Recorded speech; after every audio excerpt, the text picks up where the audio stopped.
be the spokesperson for India, that is Bharat.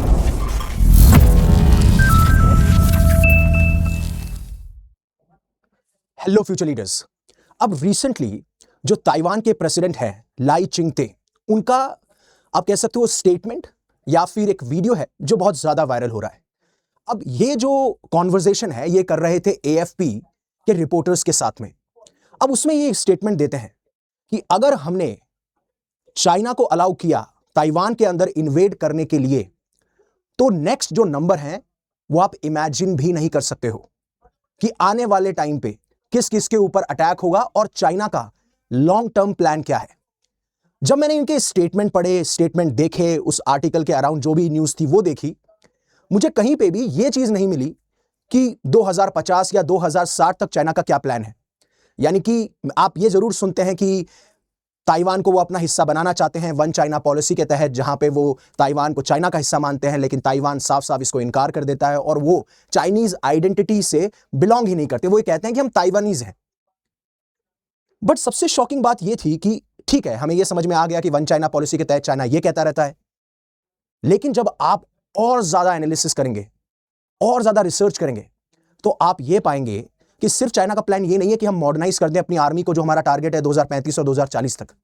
उनका plan ये भी है कि हम कैसे डिफरेंट टाइम पीरियड्स में अलग अलग सालों में वॉर लड़ते हुए नजर आएंगे, और ऐसी 6 वॉर लड़ी जाएंगी, जिसमें पहले ताइवान होगा, फिर साउथ चाइना सी में जो मेजर कंट्रीज हैं वो होंगी, एंड देन इंडिया और रशिया को भी टारगेट किया जाएगा। और ये थोड़ा सा शॉकिंग हो जाता है।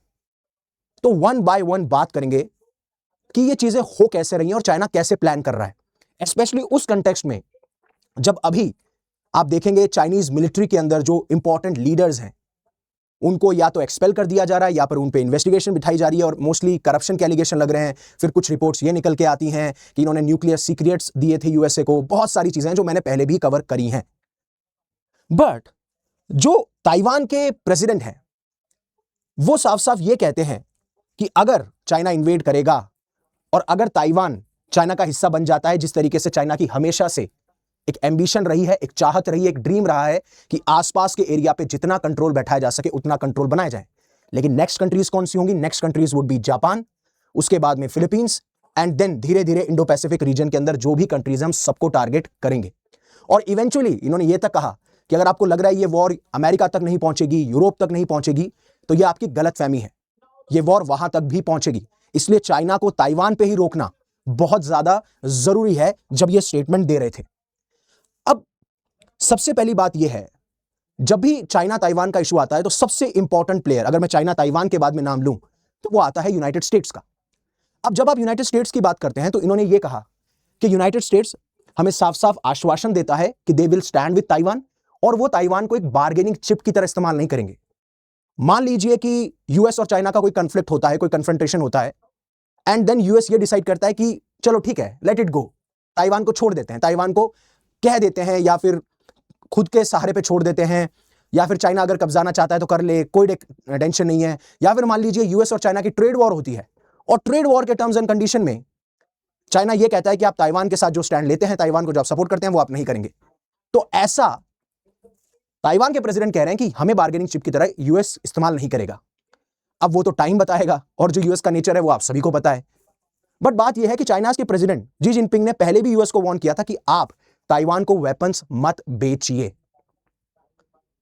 अब यूएस हमेशा यह कोशिश करता है, जो ताइवान रिलेशन एक्ट है 1978 का, उसके तहत कि हम ताइवान को डिफेंस परचेजेस करवाएं, वो डिफेंस इक्विपमेंट्स खरीदें, डिफेंस वेपन्स उनके पास में हो, जिससे कि वो मजबूत हो और कोई भी चाइना का मिलिट्री एग्रेशन या कंफ्लिक्ट होता है तो ताइवान एक बार के लिए अपने आप को डिफेंड कर पाए। हालांकि ऑब्वियस सी बात है, if you will compare China with Taiwan तो Taiwan will not stand also, but एक बार के लिए जो एकदम से अटैक हो उसको तो झेल ले, उसको उसके पास में उतनी डिफेंसिव कैपेबिलिटीज होनी चाहिए।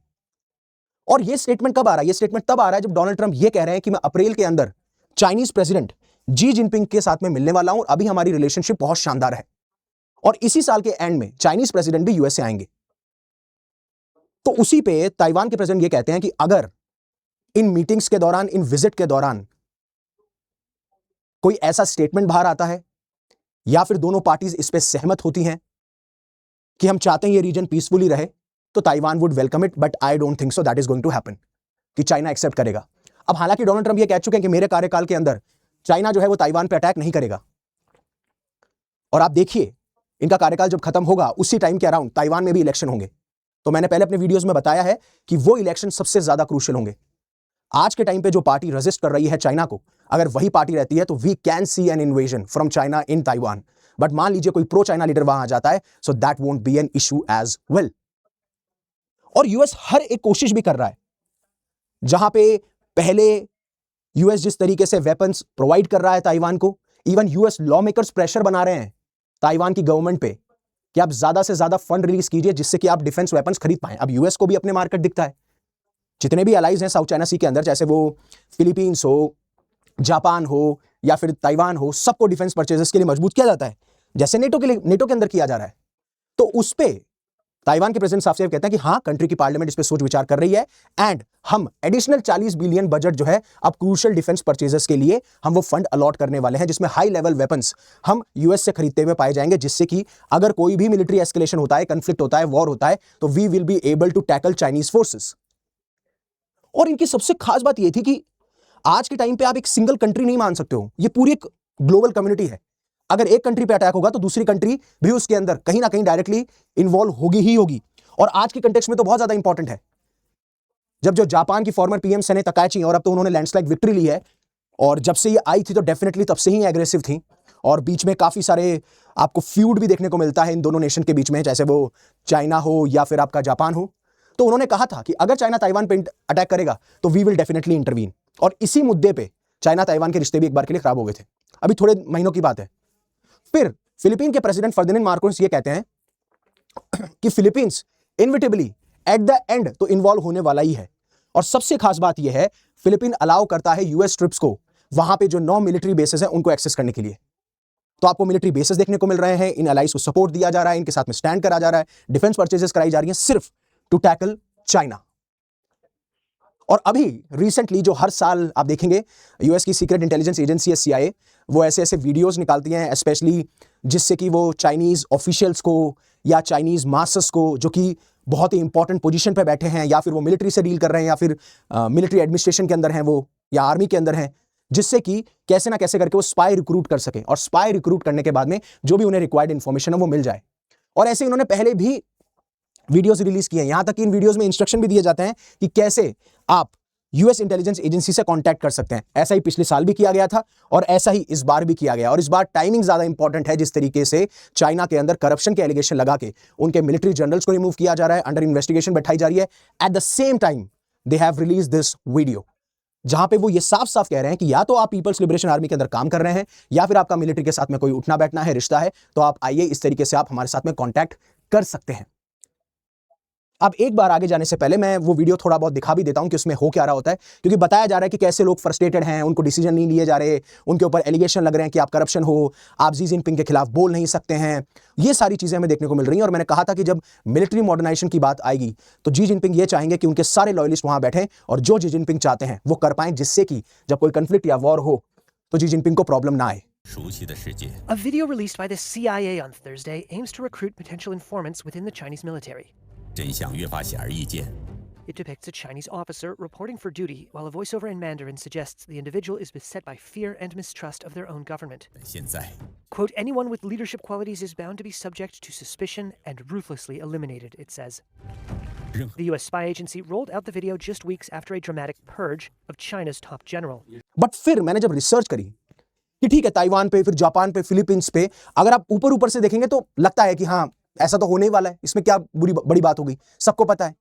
बट फिर आप 2011, 2013, 2021 अलग अलग आर्टिकल्स देखेंगे, अलग अलग आप जियोपॉलिटिकल एक्सपर्ट इंस्टीट्यूट देखेंगे, for example Australian strategic policy institute, the strategies, जहां पे चाइना के 6 Wars in the next 50 years की बात की जाती है, चाइना 6 वॉर्स प्लान किस तरीके से यहां पे प्लानिंग की जा रही है। और एक आर्टिकल भी पब्लिश हुआ था, एक एडिटोरियल भी पब्लिश हुआ था 2021 के अंदर, जहां पे चाइनीज वेबसाइट सोहू पे ये डिस्क्राइब किया गया था कि क्या लॉन्ग टर्म वॉर स्ट्रेटेजी होगी, जिसमें कैसे ताइवान पे अटैक होगा, फिर साउथ चाइना सी के अंदर, फिर उसके बाद में जो आइलैंड जापान क्लेम करता है, चाहे वो सेनकाकू हो या फिर ओकिनावा हो, वहां पे क्या स्ट्रेटेजी रहेगी चाइना की। अब वन बाय वन देखते हैं, थोड़ा सा इंटरेस्टिंग है कि कैसे होगा। और उन्होंने वहां तक वो मैप भी रिलीज कर रखा है, या आप यह देख सकते हैं, ये वो मैप पूरा का पूरा यहां तक, मतलब इसमें आप ये देखिए जो मलक्का स्ट्रेट है उस वो भी इनके अंदर आ रही है, फिर साउथ चाइना सी वाला पूरा रीजन है, ईस्ट चाइना सी वाला पूरा रीजन है, इवन रशिया तक जा रहे हैं, फिर यहां करते करते करते कुछ कुछ हिस्सा इंडिया का भी इन्होंने कैप्चर करना बता दिया है, पूरा का पूरा ये वाला रीजन इनका है।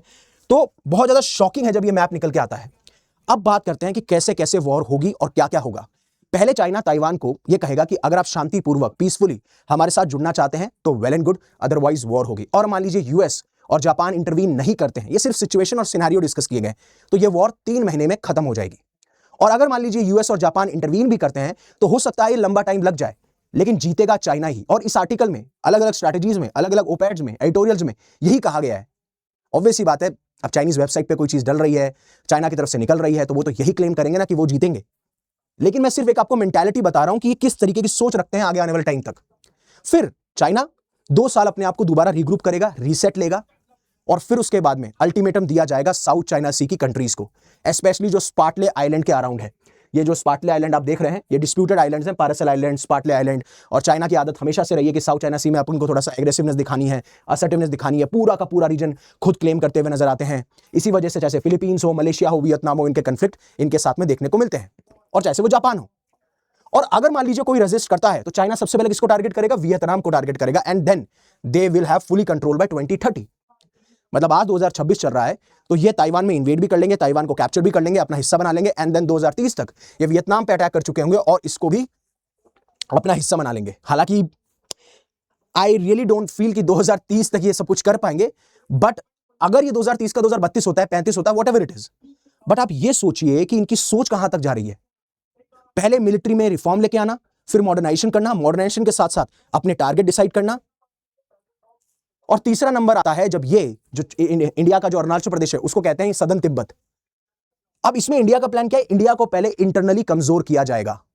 तो यह ध्यान रखना है कि क्या इंटेंशन है इनका। और मैंने कहा था ना, जब तक आपके किसी नेशन के साथ में बाउंड्री डिस्प्यूट है, आपके कभी भी रिश्ते सुधर नहीं सकते। कभी ना कभी किसी ना किसी मोड पे, टाइम पे वो एक इरिटेंट के तौर पे नजर आएगा, कांटे के तौर पे नजर आएगा, बाहर निकलता हुआ आएगा। तो इंडिया को पहले कमजोर किया जाएगा, जिस भी तरीके से किया जाए। अगर हम वहां फेल होते हैं तो हम इंडिया को इन्वॉल्व कर देंगे पाकिस्तान के साथ में over Kashmir conflict, so that वहीं पे रिसोर्सेज, वहीं पे अटेंशन, और जब वहां प्रेशर होगा तो ऑब्वियसली बात है यहां पे हमारे पास में एज होगा, एंड देन जो हम अरुणाचल प्रदेश को सदर्न तिब्बत कहते हैं ये हमारा पार्ट बन जाएगा। फिर जब ये चीज 2035 2040 तक हो जाएगी, ये 3 वॉर लड़ी जाएंगी, तब चौथा टारगेट होगा जापान के ऊपर, स्पेशली जो सेनकाकू और ओकिनावा आइलैंड है। अब ये आइलैंड कंट्रोल किए जाते हैं जापान के द्वारा, ठीक है, लेकिन क्लेम किया जाता है चाइना के द्वारा। अब सेनकाकू जापान में कहा जाता है इस आइलैंड को, और ये कहते हैं दियाओ। और ऐसे ही एक और आइलैंड है ओकिनावा, ओकिनावा आइलैंड, जिसको जापान के जो एडमिनिस्ट्रेशन है या लोग हैं उसे ओकिनावा कहते हैं, बट ये इसे ryukyu कहते हैं, ryukyu आइलैंड। तो इसमें यह कहा गया कि ये लगभग वॉर चलेगी, और ये वॉर लगभग 6 महीने के बाद में चाइना इसको एट द एंड ये भी जीत जाएगा। ठीक है, मतलब धीरे धीरे कैसे आगे बढ़ेंगे। फिर आते हैं ये मंगोलिया के ऊपर। अब हालांकि सबसे बड़ी बात है, जब चाइना के अंदर किंग डायनेस्टी थी 1911 से पहले, तो 1911 तक मंगोलिया किंग डायनेस्टी का हिस्सा था। 1911 में अपने आप को इंडिपेंडेंट घोषित कर देते हैं, एंड फिर ताइवान भी इनकी इंडिपेंडेंस को रिकॉग्नाइज करता है, चाइना भी इनकी इंडिपेंडेंस को रिकॉग्नाइज कर लेता है, और चाइना को भी पता है कि हम इसको रिकॉग्नाइज करते हैं एज ए मंगोलिया। बट 2045 तक चाइना इतना पावरफुल होगा कि अगेन इनको अल्टीमेटम इशू किया जाएगा, और विक्ट्री यहां पे भी एक्सपेक्टेड है। एंड इंडिया से तो फिर भी समझ में आता है, but you can not think about Russia.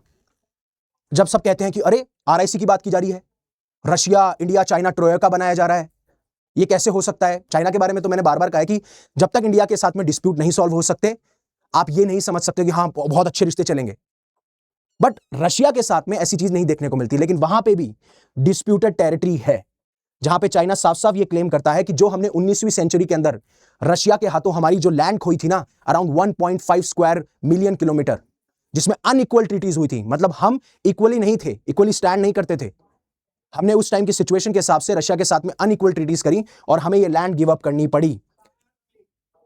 तो चाइना इस लैंड को भी ग्रैब करके रहेगा 2055-2060, मतलब नेक्स्ट जो सबसे लास्ट टारगेट होगा दैट वुड बी रशिया। ये उनका पूरा का पूरा 6 वॉर का मास्टर प्लान है जो ये अचीव करना चाहते हैं 2060 तक। तो आप इमेजिन कर सकते हैं कि जब यूएस ये बोलता है कि चाइना आने वाले टाइम पे सबसे बड़ा थ्रेट होगा, तो उसके पीछे ये रीजंस हैं। आई होप अब आपको समझ में आ गया होगा और क्यों जियोपॉलिटिकली मैटर करता है।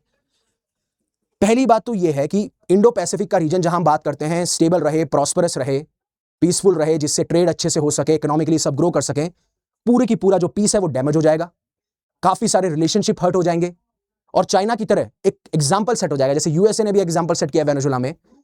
तो अब आपने रशिया को भी जस्टिफाई कर दिया जिस तरीके से उन्होंने यूक्रेन में इन्वेड किया, फिर उसके बाद में आप चाइना को भी जस्टिफाई कर देंगे जब वो ताइवान में इन्वेड करेंगे। तो इंडो पैसिफिक तो डैमेज होगा ही होगा, चाहे वो पीस के पर्सपेक्टिव से देखो, ट्रेड के पर्सपेक्टिव से देखो या ग्रोथ के पर्सपेक्टिव से देखो, लेकिन एक एग्जाम्पल भी सेट हो जाएगा। और ये सारी चीजें जियोपॉलिटिकली बहुत ज्यादा मैटर करती हैं, और स्पेशली जब यूएस अपने आप को पीछे खींच रहा है और चाइना हर एक जगह अपनी पांव पसार रहा है, चाहे से वो बड़े बड़े इंटरनेशनल इंस्टीट्यूशंस हो, अलग अलग कॉन्टिनेंट्स हो, अलग अलग रीजन हो, यानी कि जो यूएस की प्लेबुक थी अब वो चाइना वही प्लेबुक से खेल रहा है। But this is quite dangerous. अब आपका क्या पॉइंट ऑफ व्यू, आपका क्या ओपिनियन है, प्लीज कमेंट सेक्शन में जरूर बताइएगा।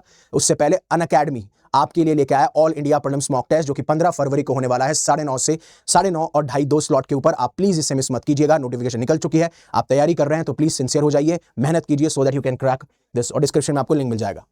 Thank you very much for giving me your precious asset, that is your time. Stay safe, stay happy, take care. Jai Hind, Jai Bharat.